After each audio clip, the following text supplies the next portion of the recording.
Hello mga besh, umaga nga po kami pumunta sa school dahil meron po kaming field day. 6:30 AM nga po dapat nasa school na kami. Naka-color pink nga po si mama at papa dahil po merong color ng suot sa by grade. Naglalakad na nga po kami papunta sa room ko mga beshi. May kanya-kanyang tent nga po pala sa bawat grade level. Shoutout nga po pala sa mga estudyante na to, nakilala po nila ako. Nakasalubong ko yung mga klase ko pababada sa hagdan kaya di na po kami umakyat sa may room. Maya-maya ay pinapila na rin po kami ni teacher. Magkakabuka nga po kami na pabusod sa may ulo. Binigay ko nga po yun sa mga klase ko. Maganda po kasi tignan pag magkakabuka. Fast forward, nagsimula na nga rin po yung parada. Ikot nga lang po kami sa oval. May mga muse and escort nga din po pala bawat grade level.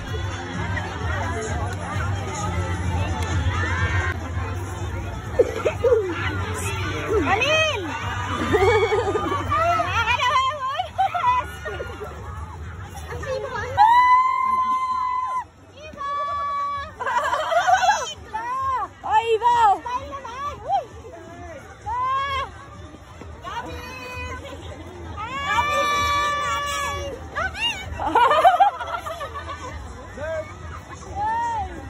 Pumagilid na yung mga panyo nila.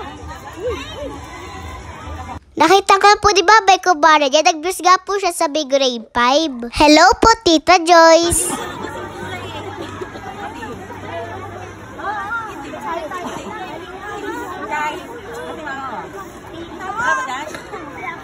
Nakapilan na nga po kami lahat sa may oval. Una nga po namin sasayawin ay yung Galaw Pilipinas.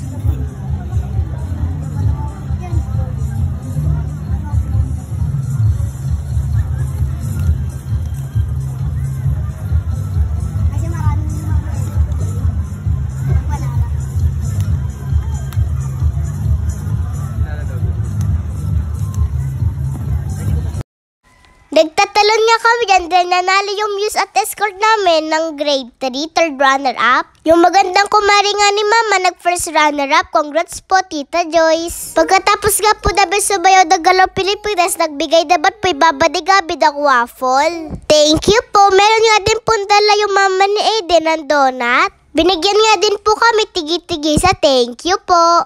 Ang nag-title nga po pala sa muse at escort yung grade 2. Nagbubudaw na si Kim. Hindi, sa kabila. Ready? Diyan mo na kaya.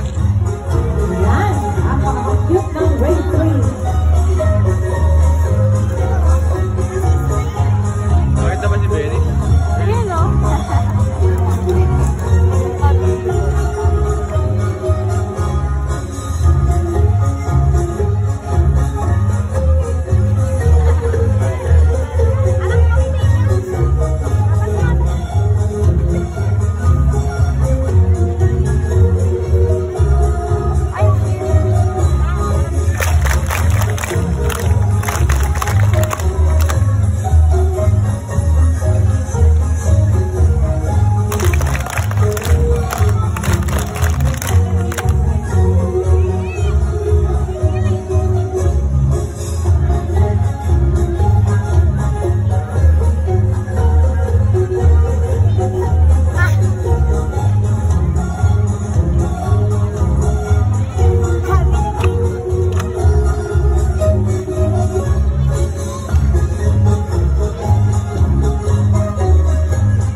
Bumili nga lang po si Papa ng KFC para sa lunch namin. Binigyan niya ako ng pansit ng mama ni Deborah. Thank you po.